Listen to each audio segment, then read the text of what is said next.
Welcome to money fundas. आज हम करेंगे बजट एनालिसिस 2024-25 का।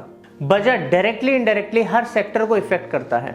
इससे हमें गवर्नमेंट के फ्यूचर प्रोजेक्शंस का पता लगता है कि गवर्नमेंट किस दिशा में जा रही है, वो क्या करने वाली है, किस सेक्टर में ग्रोथ आ सकती है और बहुत कुछ। कॉमनली बजट दो ही फैक्टर्स में डिवाइड होता है, आपकी इनकम और आपके एक्सपेंडिचर। और आजकल लोन भी एक इम्पॉर्टेंट फैक्टर में काउंट होता है। जैसे जैसे हमारी इनकम होती है वैसे ही देश का रेवेन्यू भी बढ़ता रहता है। अब बात करते हैं गवर्नमेंट के रेवेन्यू की, जो कि होता है टैक्स और नॉन टैक्स। टैक्स में होता है income tax, GST and custom duty. Non tax में जैसे कि गवर्नमेंट जो बड़े बड़े लोन्स प्रोवाइड करती है उससे जो इंटरेस्ट आता है वो हमारे नॉन टैक्स में आता है। सेकेंड, जो गवर्नमेंट सप्लाईज देती है उससे जो कमाई आती है वो भी नॉन टैक्स में आती है। अब सबसे पहले बात करते हैं सबसे इंपॉर्टेंट इनकम टैक्स के बारे में।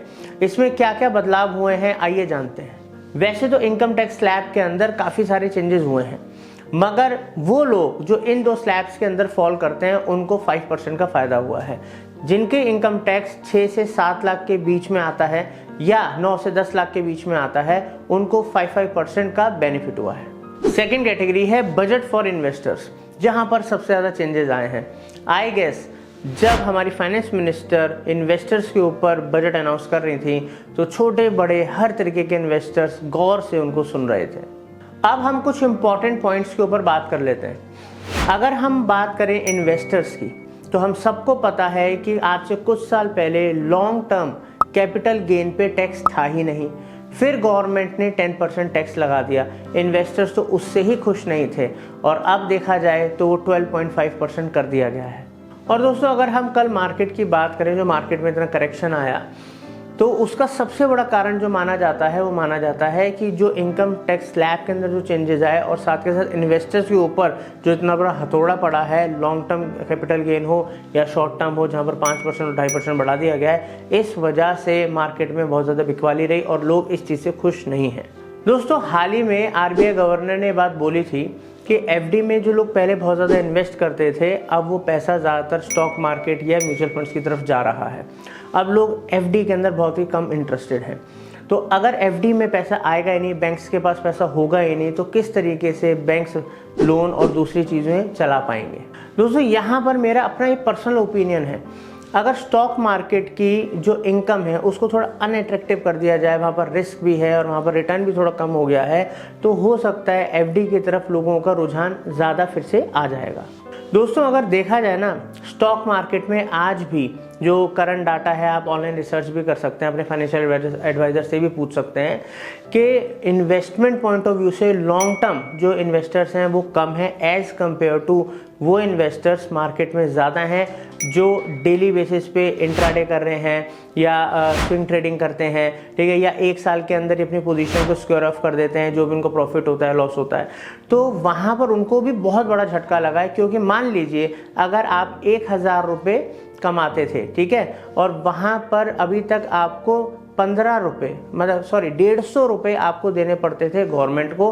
अब वो 150 की जगह 200 रुपये आपको गवर्नमेंट को एज अ टैक्स देना पड़ेगा, जो short term capital gain tax है। अब दोस्तों आप सोच रहे हो यार ये मनी फंडास वाले सिर्फ नेगेटिव क्यों बता रहे हैं। ऐसा नहीं है दोस्तों, हम सिक्के के दोनों पहलू बताएंगे। अब कुछ पॉजिटिव बातें भी जान लेते हैं। तो हम सबको पता है कि गोल्ड के ऊपर कस्टम ड्यूटी भी कम हुई है, अब तो सोना ही सोना है। और हाल ही में हमने देखा है कि सोने से रिलेटेड जो कंपनीज काम करती है, डायरेक्टली इनडायरेक्टली जो उसमें इन्वॉल्व हैं, उनके बिजनेसेस को फ़ायदा मिला है। दूसरा पॉजिटिव पॉइंट सभी यूथ के लिए है जो हमारे यहाँ जॉब सीकर्स हैं। और दोस्तों अगर आप इंटर्नशिप करते हैं, पहले अनपेड भी इंटर्नशिप मिला करती थी, बट अब ये मैंडेटरी हो चुका है कि अगर कोई इंटर्नशिप कर रहा है तो कम से कम 5000 रुपये उनको स्टाइफंड या सैलरी के तौर पे मिलेगा, और इसको कंपनी अपने CSR में शो कर सकती है। दोस्तों लास्ट में हाईलाइट करना चाहूँगा जो पॉइंट है बजट फॉर बोरोस, ये भी फोकस सारा का सारा यूथ पे ही करा गया है। इंडिया में स्किल और एजुकेशन को ग्रो करने के लिए, डेवलप करने के लिए लाया गया है। अगर आपको कोई स्किल सीखना है तो आप अप टू 7.5 लाख तक का लोन ले सकते हैं। दोस्तों उम्मीद करता हूँ ये समरी आपको पसंद आई होगी। शॉर्ट में मेन सिंपल चीज़ें मैंने आपको समझाई। इसके अंदर अगर देखा जाए तो आपकी बार का बजट 50-50% रहा है, कुछ पॉजिटिव्स कुछ नेगेटिव्स।